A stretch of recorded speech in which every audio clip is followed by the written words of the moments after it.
Muy buenos días. Entonces, el día de hoy vamos a avanzar lo que representa la parte de generalidades del cráneo.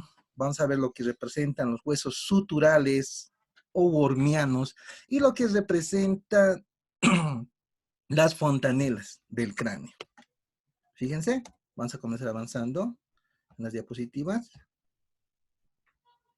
Vamos a comenzar describiendo los huesos suturales. Sucede que los huesos suturales deben su nombre también de huesos wormianos a este autor que lo estoy viendo acá. Este autor que lo veo acá es Olaus Wormius. Olaus Wormius lo describió hacia fines del siglo XVI, el año 1611, a estos huesos, los huesos wormianos como tal. ¿Qué son los huesos wormianos? ¿Qué son los huesos suturales? Sucede que estos huesos son piezas óseas inconstantes. Fíjense acá, vean la imagen, aquí.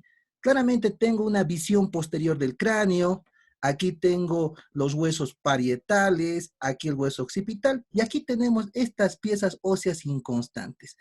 Estos huesos wormianos pueden variar en tamaño, pueden variar en dimensiones. Sucede que son huesos accesorios, huesos adicionales como tal. Pero sucede que ahora tenemos la gran clasificación de los huesos wormianos. ¿Cómo se van a clasificar? Tenemos dos grandes categorías para el arranque. Uno, los huesos wormianos que van a ser verdaderos y los huesos wormianos que van a ser falsos. Si toma en cuenta esta relación de huesos wormianos verdaderos y falsos como tal, sucede que los huesos wormianos verdaderos se van a desarrollar por centros de osificación anormal. En cambio, los huesos wormianos falsos son simplemente separación de centros de osificación normales de los huesos. Entonces ahí tenemos una clasificación.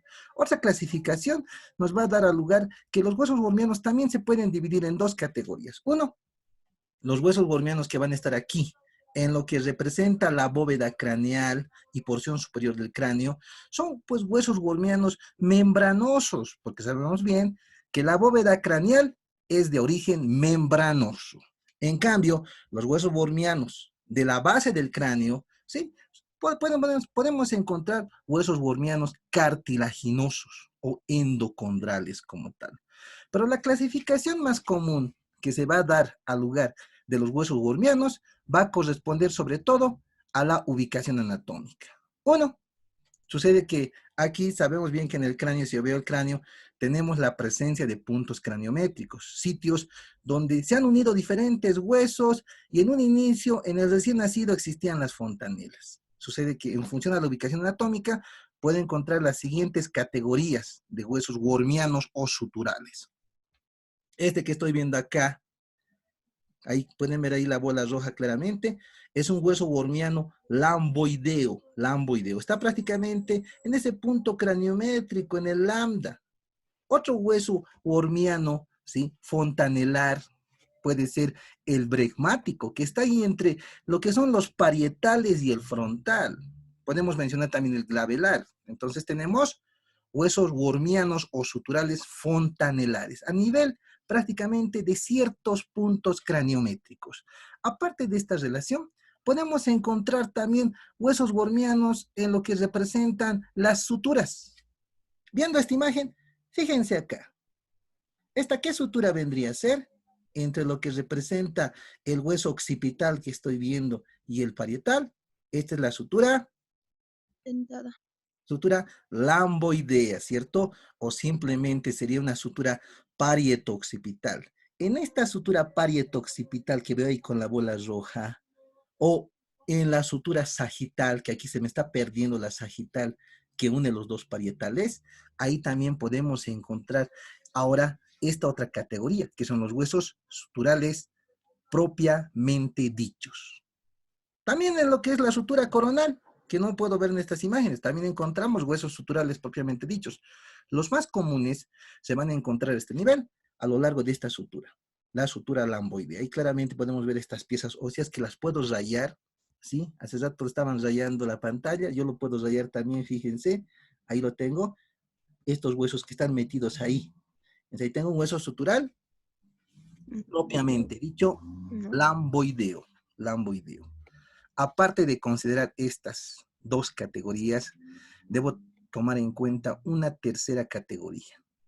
La tercera categoría va a corresponder a cierta categoría de huesos, estos huesos inconstantes, pero que están alejados de las suturas, están alejados de las fontanelas como tal. Entonces, en este ejemplo que yo voy a ver acá, yo podría dibujar un hueso. Lo voy a dibujar en un color verde. Fíjense, puedo dibujar aquí un hueso. Fíjense aquí en verde. Lo pueden ver en mi imagen, ese círculo en verde ahí. Este círculo en verde en este momento, si se fijan bien, está dentro del hueso parietal, en medio. Cuando veo así un hueso inconstante metido ahí, dentro de lo que representa un hueso, ya sea el hueso parietal, ya sea el frontal o la escama del temporal, esta categoría nos dice Zubier que corresponde a un hueso wormiano, pero insular, insular. Insular para Zubier, intercalar para algunos autores, engastado para otros y con características que este hueso insular generalmente es endocraneal. Es decir, que la tabla interna se ha independizado de la tabla externa y ha generado una pequeña pieza ósea ahí interna. Entonces, no se me olviden las categorías según la ubicación anatómica. Si están ubicados en las fontanelas, son fontanelares. Ahí tengo el lamboideo. Puedo encontrar el bregmático. Puedo encontrar en esta otra imagen el térico. Fíjense en el terion, ahí donde se une el frontal, el parietal, el temporal y el esfenoide, el térico como tal, el astérico que está ahí por detrás entre lo que representa el occipital, el parietal y el temporal. O puedo encontrar los huesos suturales propiamente dichos, que están en las suturas, ya sea sutura lamboidea, ya sea sutura sagital, ya sea sutura coronal, esos son suturales propiamente dichos. O, en definitiva, alejados de suturas, alejados de fontanelas. En este caso, ven esa marca verde que he hecho, un hueso metido prácticamente en otro hueso. Ese es un hueso insular, insular, o engastado, o intercalar. Pero sucede que hacia el año 2016 hemos de considerar que ha habido investigadores que han podido encontrar a este nivel otra categoría más de huesos wormianos. Fíjense acá. Si yo me fijo bien acá, van a ver que aquí en la imagen de arriba, donde tengo aquí la bola, van a ver la bolita, fíjense ahí, tenemos estos huesos wormianos. Si bien son wormianos, tienen estos puntitos que corresponden a unos orificios vasculares. Estos puntitos, ahí donde están las flechas, corresponde a una categoría recién descubierta. Los huesos wormianos umbilicados presentan perforaciones, ¿sí? Como ombligos, umbilicaciones presentes entre esos huesos wormianos. Si sigo viendo la imagen, en la imagen de abajo vamos a encontrar el denominado el hueso de los incas. ¿Ven ahí el hueso de los incas? ¿Qué categoría de hueso será el hueso de los incas? ¿Será un hueso wormiano verdadero o será falso? Si yo me pongo a analizar en este momento lo que representa el hueso occipital, tenemos sus diferentes centros de osificación, ¿cierto? Sabemos bien que la porción inferior de la escama es derivado de un centro suboccipital y la porción superior de un centro de osificación interparietal. Para poder describir el hueso de los incas, sucede que ese centro de osificación interparietal, que era propio del hueso occipital, se ha desprendido. Y una vez que se ha desprendido, ha originado este hueso. Fíjense, si fuese un hueso que estuviese directamente en la fontanela, sería simplemente lamboideo. Pero como pueden ver, fíjense, está abarcando prácticamente la mitad superior de la escama del occipital. Y como está abarcando la mitad superior de la escama del occipital, yo puedo decir en este sentido que es un hueso sutural falso. Prácticamente ese centro de osificación que era propio del hueso occipital, ese centro interparietal, se ha desprendido, se ha separado del hueso occipital y ha originado este hueso falso, que es el hueso de los incas, que recibe el nombre de hueso epactal. Ahí tengo el hueso epactal. Otro Otro hueso también wormiano que se menciona en la teoría en Rubier en el hueso occipital es el pequeño huesecillo de Kerkringe, que es propio de en el borde posterior del foramen magnum. No tengo la imagen, ¿sí? Es un hueso que también se independiza a ese nivel. Pero muy bien, entonces ya tenemos la consideración de estos huesos, estos huesos inconstantes, ¿cierto? Que son los huesos wormianos o suturales. Ahora sí me voy a pasar a describir lo que representa el cráneo de manera general. Vamos a ver. Vean aquí. Aquí tenemos lo que representa esta cabezota. Y cuando veo esta imagen, tengo la descripción de lo que es esto que es la cavidad craneal. Tiene forma de huevo, una forma ovoide como tal. Si en este momento comienzo a llenar líquido por el foramen magnum, ¿qué cantidad de líquido podrá contener? ¿Qué capacidad tendrá esta cabeza, este cráneo? Aproximadamente, según lo que nos dice Rubier, entre 1400 a 1500 centímetros cúbicos. Es la capacidad craneal como tal. Pero sucede que cuando yo veo el cráneo, al cráneo ahora lo tengo que dividir, este cráneo que ya lo hemos visto, ¿cierto? Ya hueso por hueso, ya en las anteriores teóricas, tengo que segmentarlo en dos porciones. Esta porción superior, donde estoy con la bola roja en este momento, recibe el nombre de bóveda. Ahí tenemos la bóveda craneal, ¿sí? El techo craneano, la calota craneana como tal. Esta porción inferior, donde está en este momento la bola roja, recibe el nombre de base, el piso craneal como tal. Pero ahora tengo que saber cómo segmentarlo, dónde realmente existe la línea de división entre lo que va a ser la bóveda y lo que va a ser la base. Pero muy bien, entonces voy a hacer mi línea de divisoria en un color rojo. Fíjense, aquí tenemos la presencia de este surco, el surco nasofrontal, que lo estoy pintando en la imagen en rojo. Ese surco nasofrontal, donde está el punto craniométrico nación a ese nivel. De ahí voy a trazar una línea que, como pueden ver en la imagen, está siguiendo el borde supraorbitario. De continuar por el borde supraorbitario, debo de continuar ahora por el borde postero-superior o borde temporal de mi hueso cigomático. Continúo rayando y fíjense, voy a seguir ahora por el borde superior de lo que va a ser el arco cigomático. Voy a contornear superiormente el conducto auditivo externo a ese nivel. Sigo por la cresta supramastoidea. Y ahora voy a continuar, me voy a entrar en mi punto craniométrico asterior y ahí voy a seguir por lo que representa la línea nucal superior y voy a finalizar en otro punto craniométrico. Ahí tenemos en la parte final donde voy a hacer el punto rojo, la protuberancia occipital externa, punto craniométrico inion. Pues ahí tenemos el inion como tal. Si yo me fijo detenidamente, esta línea irregular, esta línea sinuosa, me está segmentando este cráneo en dos porciones. Todo lo que tengo por arriba me hace referencia a lo que es la bóveda craneal.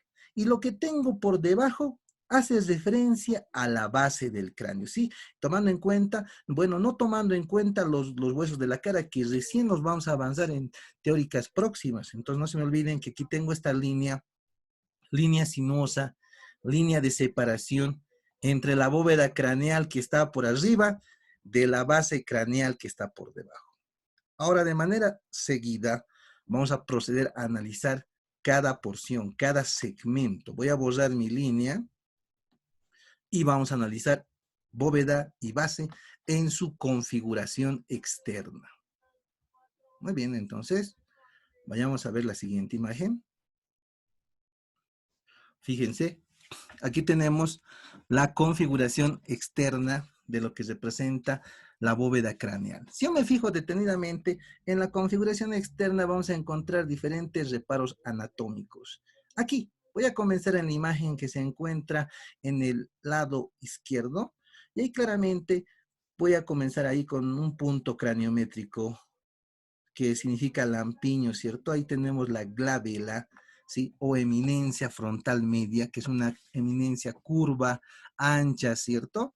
De ahí puedo seguir pintando y lo puedo pintar, fíjense, en otro color.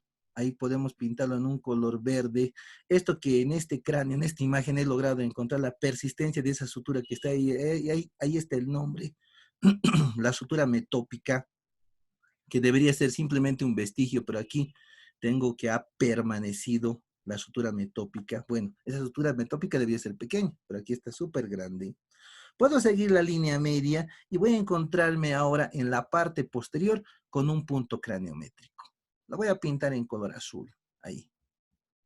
Este punto craniométrico, donde hago el punto azul, es prácticamente la unión de dos suturas. Bueno, en este caso serían tres suturas. Aquí tengo, fíjense, la sutura coronal, por detrás de esa sutura sagital, y aquí delante vengo a ver la sutura metópica que está persistiendo en este cráneo. En el medio tengo el punto craniométrico Bregman.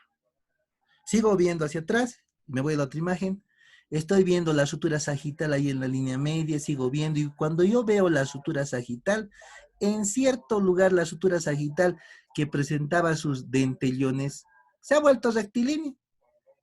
Entonces puedo seguir pintando, fíjense, voy a pintar los dientes. Ahí tengo mi sutura sagital, avanzando, avanzando claramente. Y en cierto lugar se ha vuelto así, recto. Esta parte rectilínea es el punto craniométrico ovelion.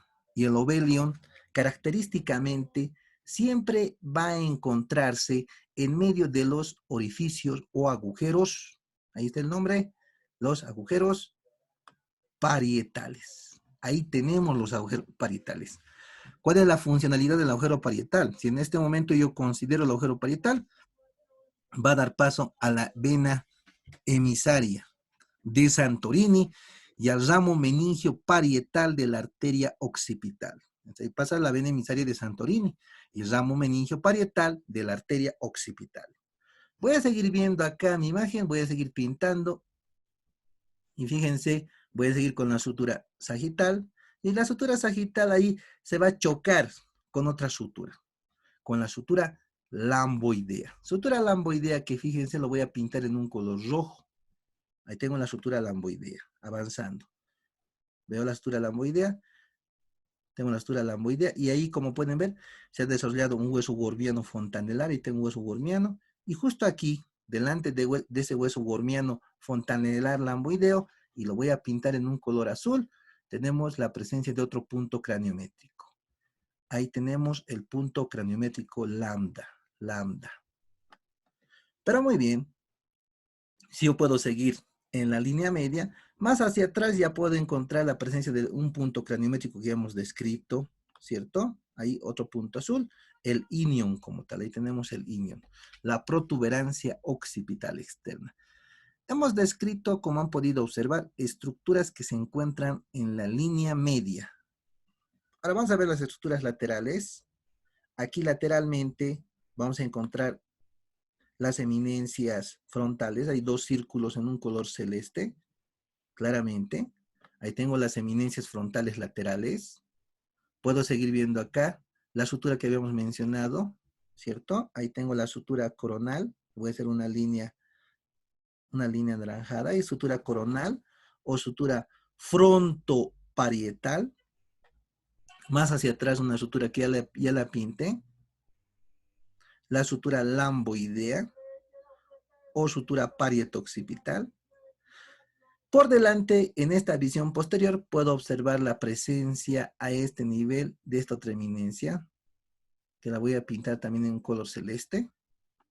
Ahí está la eminencia parietal, que sabemos bien que es mucho más prominente en las mujeres. De este otro lado, ahí está la eminencia parietal. Ahí lo vamos a dibujar. Eminencia parietal. Entonces, como podemos ver, tenemos diferentes estructuras externas en lo que representa esto que es la bóveda craneal. Voy a borrar, lo borro, y vamos a ver lo que representa ahora las estructuras que se encuentran en la base del cráneo. Fíjense, voy a pasar a otra imagen.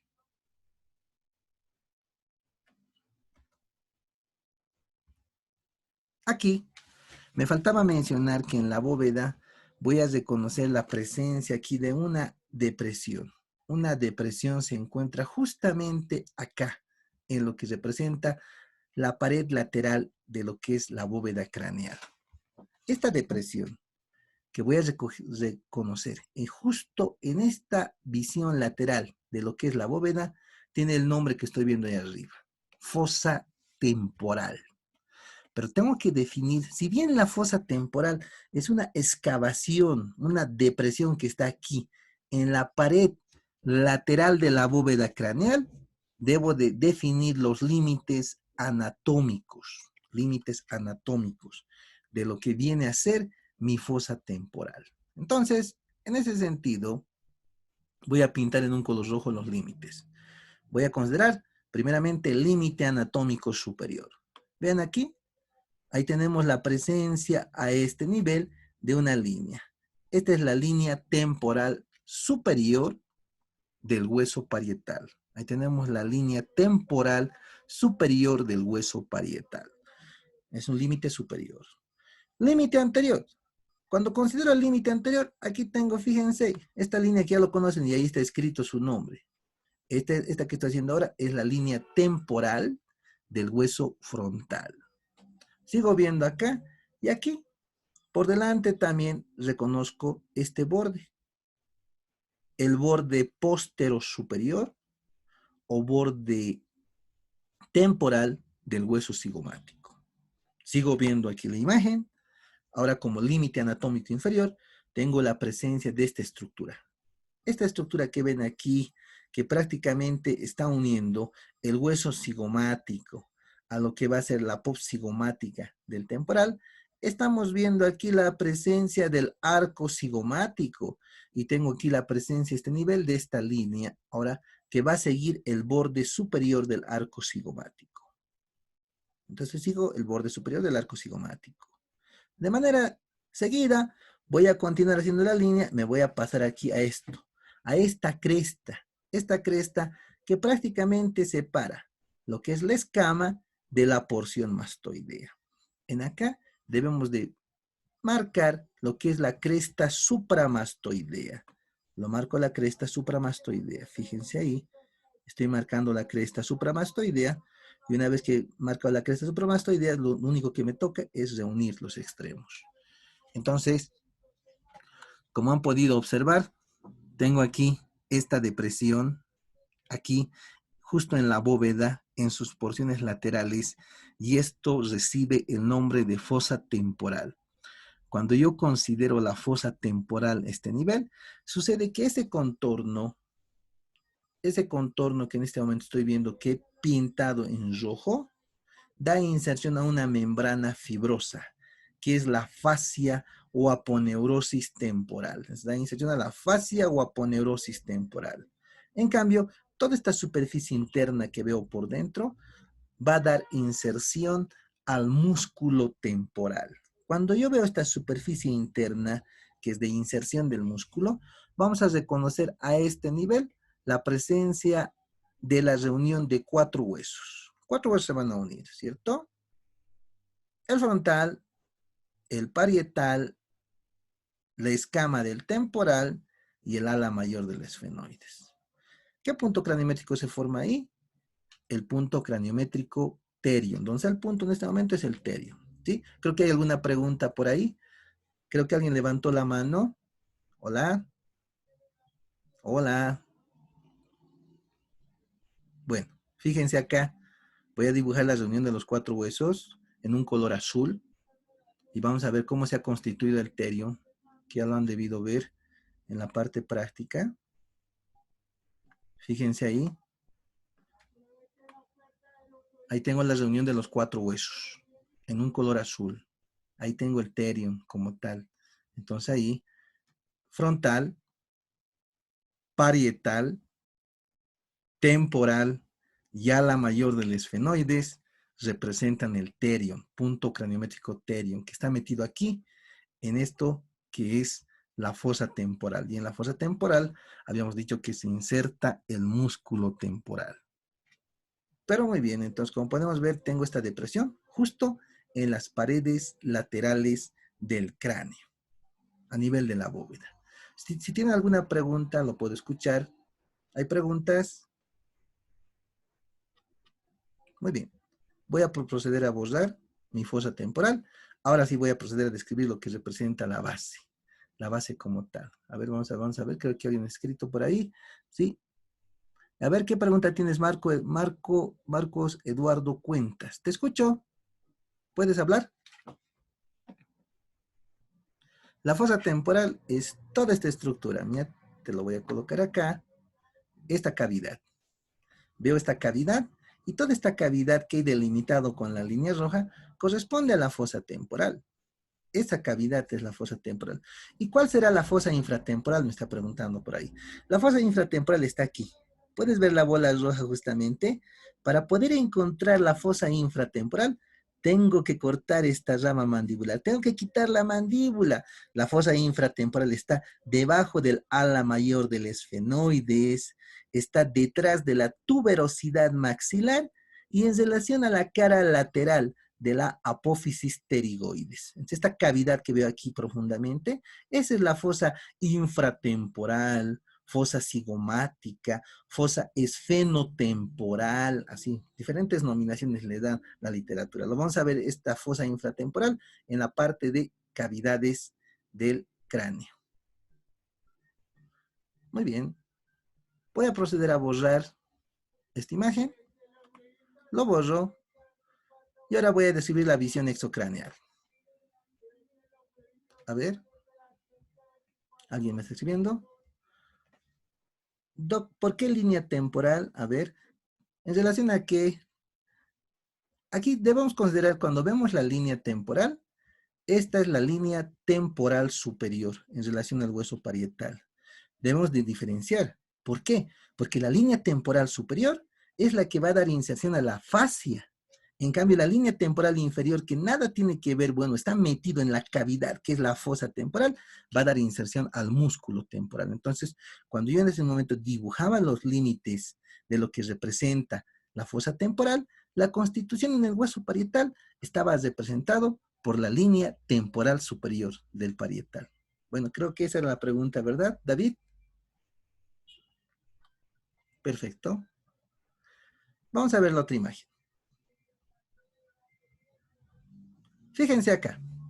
Aquí tenemos la presencia de la visión exocraneal de lo que representa la base. Como pueden ver la imagen, cuando veo esta imagen a este nivel, debo tomar en cuenta lo siguiente. Debo tomar en cuenta que esta visión exocraneal de la base la voy a dividir en porciones o segmentos como tal. Voy a hacer una línea, una primera línea, fíjense, a este nivel, que va a ir de un tubérculo cigomático anterior a otro tubérculo cigomático anterior.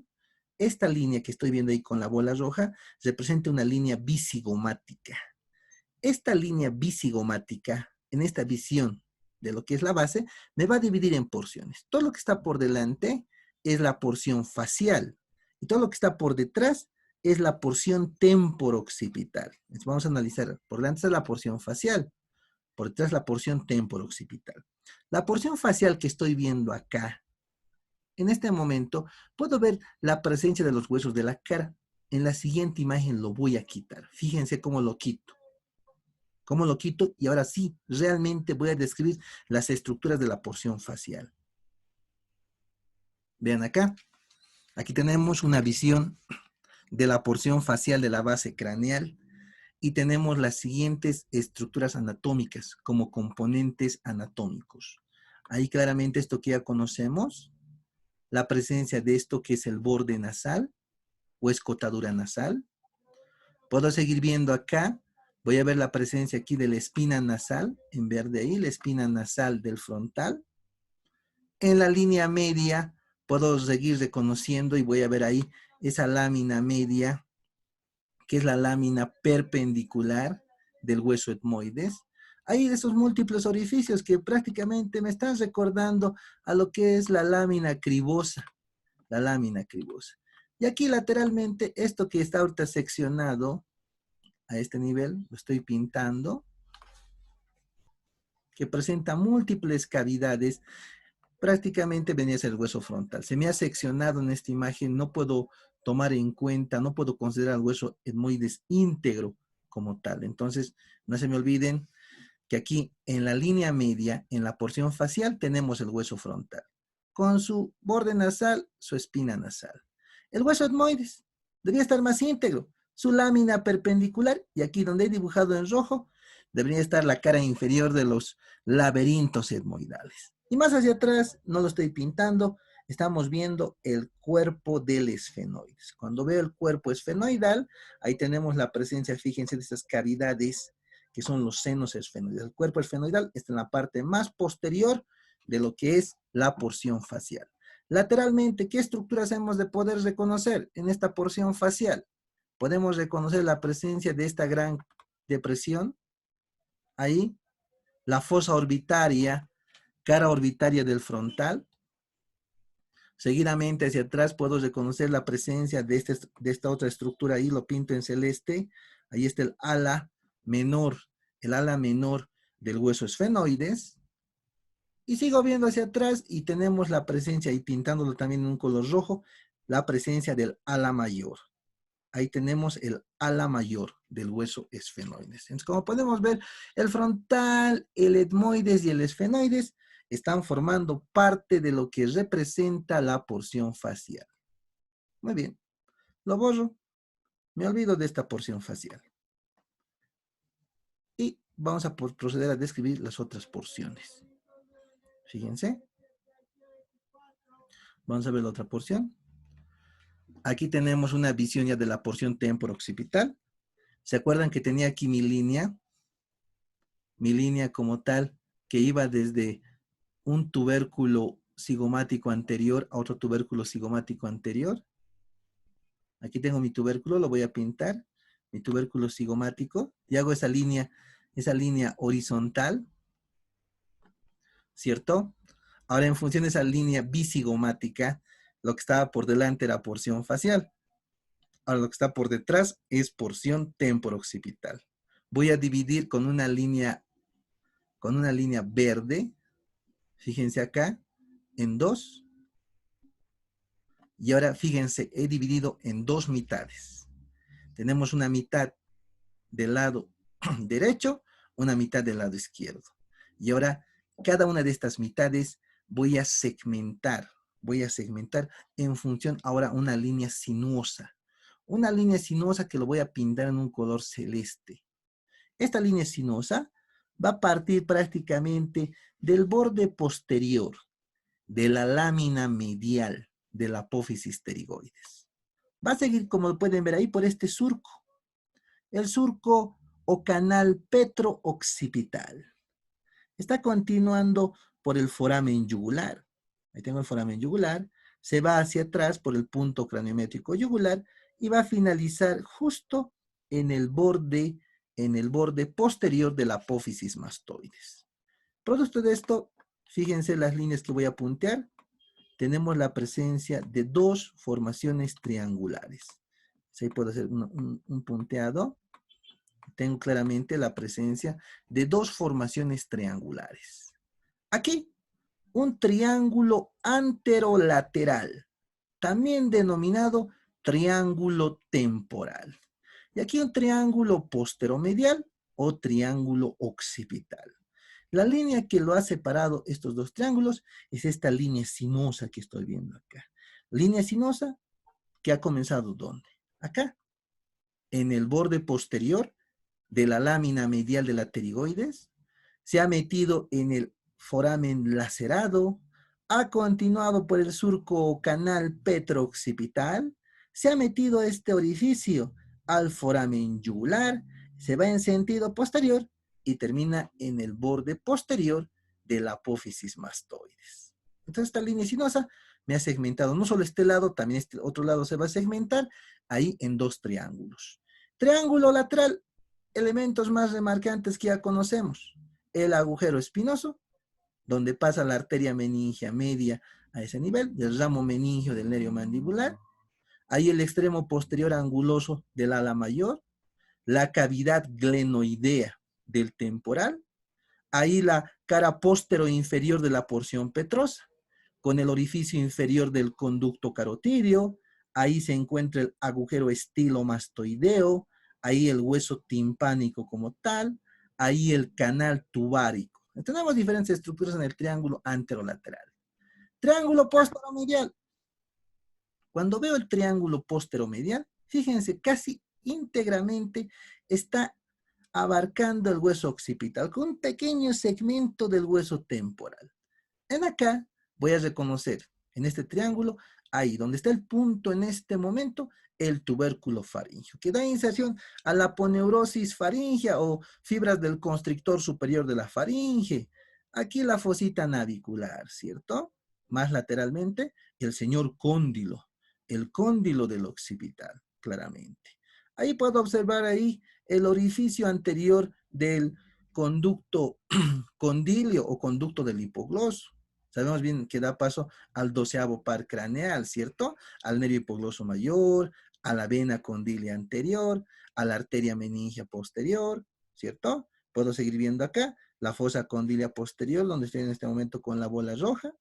Hacia atrás, por dentro de la posmastoides, la ranura digástrica o escotadura mastoidea, y ahí lo están dibujando el pabellón, como pueden ver la imagen, ¿sí? La eminencia yuxtamastoidea, el